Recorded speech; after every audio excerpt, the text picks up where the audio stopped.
तवज्जे से सुने, पूरी कायनात के अंदर अल्लाह का जिक्र इतना नहीं होता। तवज्जे फरमाएं, पूरी कायनात में अल्लाह का जिक्र इतना नहीं होता जितना रसूलुल्लाह का जिक्र होता है, क्योंकि अल्लाह का जिक्र मखलूक करती है और रसूलुल्लाह का जिक्र खालिक करता है। ये शान मुस्तफा है।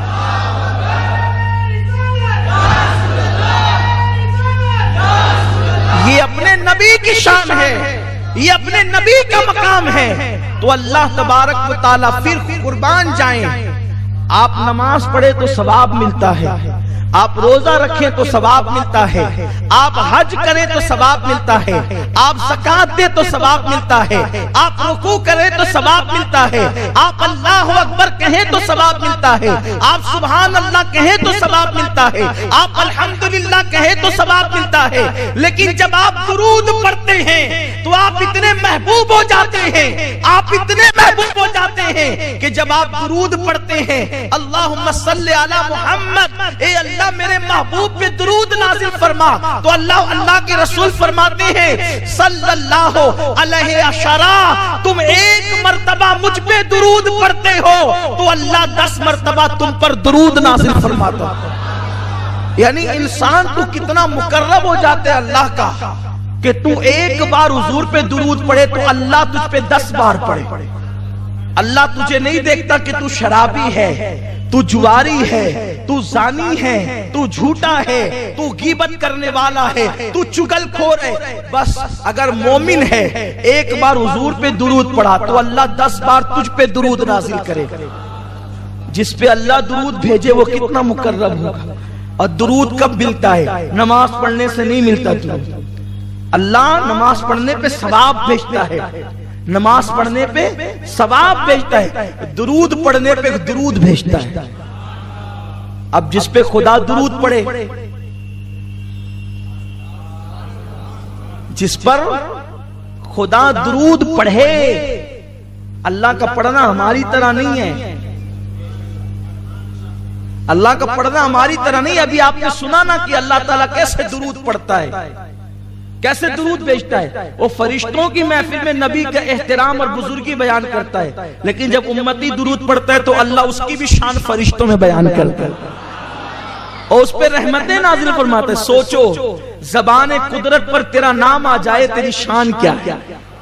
ज़बान कुदरत पर और कब आता है? जब तू दुरूद पढ़ता है, जब तू देखा दुरूद कितना मुकद्दस और मुकर्रब अमल हो। इमामुल मुतकल्लिमीन मौलाना नकी अली खान रहमतुल्लाह अलैह फरमाते हैं कि बदनी, माली और कौली इबादत से, ये बदन की इबादत, माल की इबादत और कौल की इबादत, इन सारी इबादतों में, नफली इबादतों में दुरूद से बढ़कर किसी का मर्तबा नहीं है। सबसे बड़ा मर्तबा दुरूद शरीफ का है। बल्कि फर्ज नमाजों के बाद अगर सबसे बड़ा रुतबा किसी को हासिल है तो वो दुरूद शरीफ को हासिल है। नमाज पढ़ रहा है, नमाज पढ़ते पढ़ते अचानक दिल में ख्याल आया कि मुझे तो नूर मोहम्मद भाई देख रहे हैं, गुफरान साहब देख रहे हैं कि मैं कितनी अच्छी नमाज पढ़ रहा हूँ। अल्लाह कहता उठा तेरी नमाज, और मुंह पे मार देता है। अल्लाह ताला नमाज रद्द कर देता है। क्यों? इसलिए कि दिखावा किया।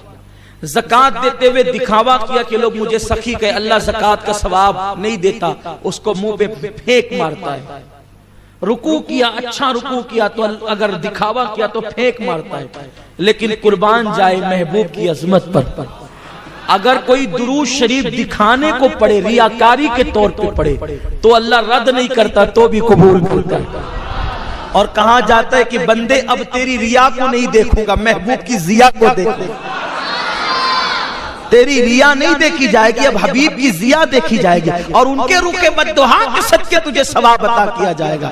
इसीलिए हजरत उबई इब्ने काब रदी अल्लाह ताला अन्हु हाजिर हुए, अर्ज किया या रसूल अल्लाह सल्लल्लाहु ताला अलैहि वसल्लम, मैं चाहता हूँ कि अपने 24 घंटों के 4 हिस्से करूँ और एक हिस्सा मैं दुरूद शरीफ पढ़ता रहूँ। आका कैसा रहेगा? सरकार फरमाते हैं बहुत अच्छा है, अगर इसमें ज्यादती करो तो और बेहतर है तुम्हारे लिए। अर्ज की या रसूल अल्लाह 24 घंटे के आधे हिस्से में अब मैं आप पे दुरूद और सलाम ही पढ़ता रहूंगा। आका फरमाते बेहतर है लेकिन उसमें और इजाफा करो तो अच्छा। अर्ज की या रसूल अल्लाह पौना हिस्सा दुरूद और सलाम। आका फरमाते बेहतर है और ज्यादा करो तो अच्छा। अर्ज किया या रसूल अल्लाह फर्ज नमाजों के बाद रात और दिन में सिर्फ आप पे दुरूद और सलाम पढ़ूंगा। आका फरमाते हैं अगर तूने ऐसा कर लिया तो अल्लाह तुझे दुनिया के गमों से भी आजाद कर देगा, आखिरत के गमों से भी आजाद।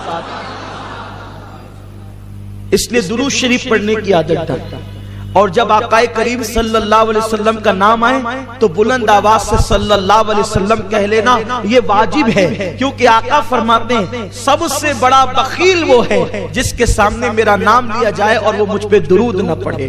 आकाए करीम सल्लल्लाहु अलैहि वसल्लम के दीवानों, इसलिए दुरूद पढ़ने की आदत डालो। कम से कम रोजाना 313 मरतबा तो दुरूद पढ़ ही लिया करो। 500 मरतबा पढ़ो तो और अच्छा, 1000 मरतबा पढ़ो तो और अच्छा। हजरत सैयदना कुतुबुद्दीन बख्तियार काकी रहमतुल्लाह अलैह उस वक्त तक के आराम नहीं फरमाते थे जब तक कि 3000 मरतबा दुरूद नहीं पढ़ लेते। 3000 मरतबा दुरूद पढ़ने के बाद आप आराम फरमाते थे।